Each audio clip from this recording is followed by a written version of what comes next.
Welcome viewers, welcome to my YouTube channel Gagan Singh Mathura. यानी मेरे सारे सब्सक्राइबर और मेरे सारे स्टूडेंट्स, उन सबका मेरे इस चैनल गगन सिंह मथुरा पर हार्दिक स्वागत है। और क्लास 10th के ही टॉपिक्स हम लोग कंटिन्यू कर रहे थे। पिछली 3 वीडियोस के अंदर हमने ईपी के एक ही तरह के क्वेश्चंस को सॉल्व किया था और आज इसका एक क्वेश्चन और सॉल्व करते हैं इस वीडियो के माध्यम से। तो चैनल पर बिल्कुल बने रहिएगा, चैनल को स्किप मत करिएगा, क्योंकि चैनल को स्किप करने से पूरा ज्ञान नहीं मिलता है और जब स्टेप्स अधूरे समझ में आएंगे तो फिर आप उसका फर्दर सॉल्यूशन कैसे करेंगे। तो चैनल पे बने रहिए। और अब क्वेश्चन को मैं आपके सामने नोट कर देता हूँ। अब देखो क्वेश्चन मेरे पास क्या है। If the third and ninth term of an AP are इतना। क्वेश्चन है if the third and ninth term of an AP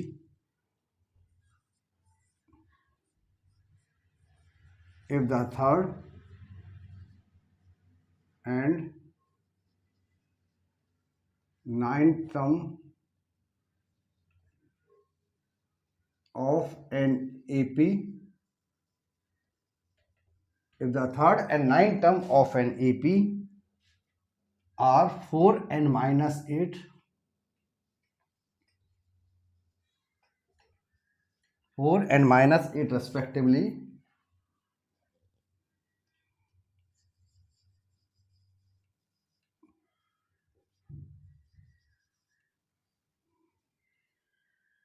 which term of this AP is 0? Which term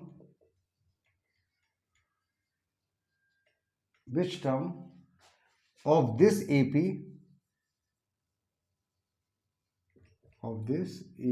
is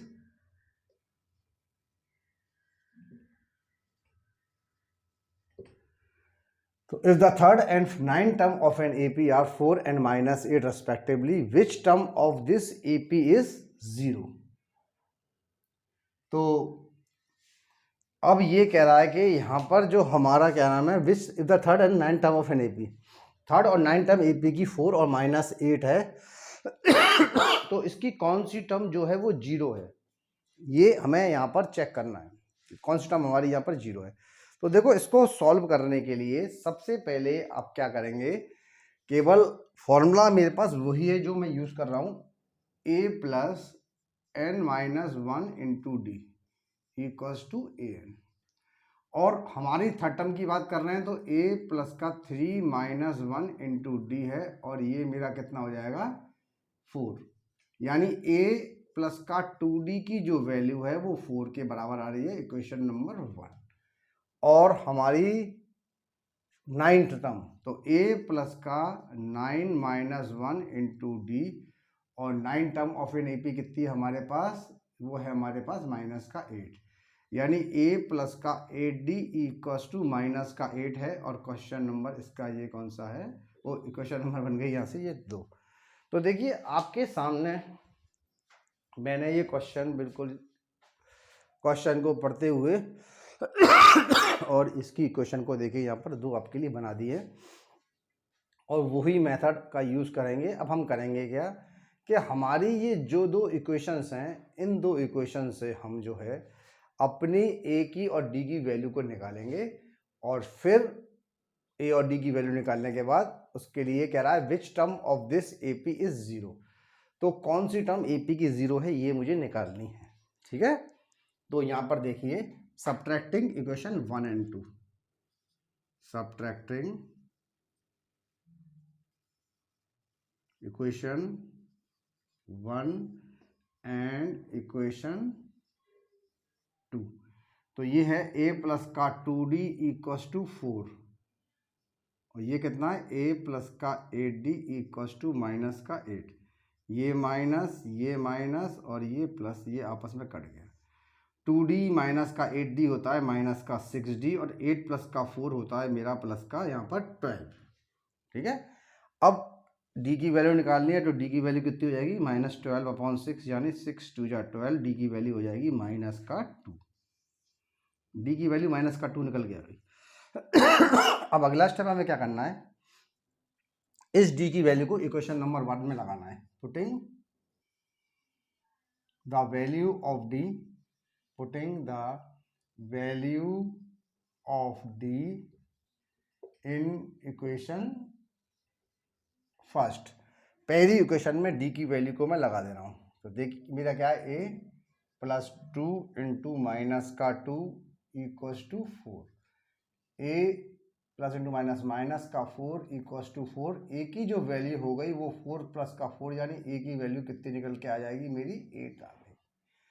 तो मैंने यहाँ से देखिए आपके सामने से डी की और ए की दोनों वैल्यू को मैंने यहाँ पर आपके सामने कैलकुलेट देखिए कर दिया है। सॉरी, थोड़ी खांसी हो रही है, कोई दिक्कत नहीं है। तो दोनों वैल्यू ए और डी की वैल्यू आपके सामने निकल के आ चुकी हैं। और अब ये क्वेश्चन में आपसे पूछ रहा है कि विच term of the AP is 0।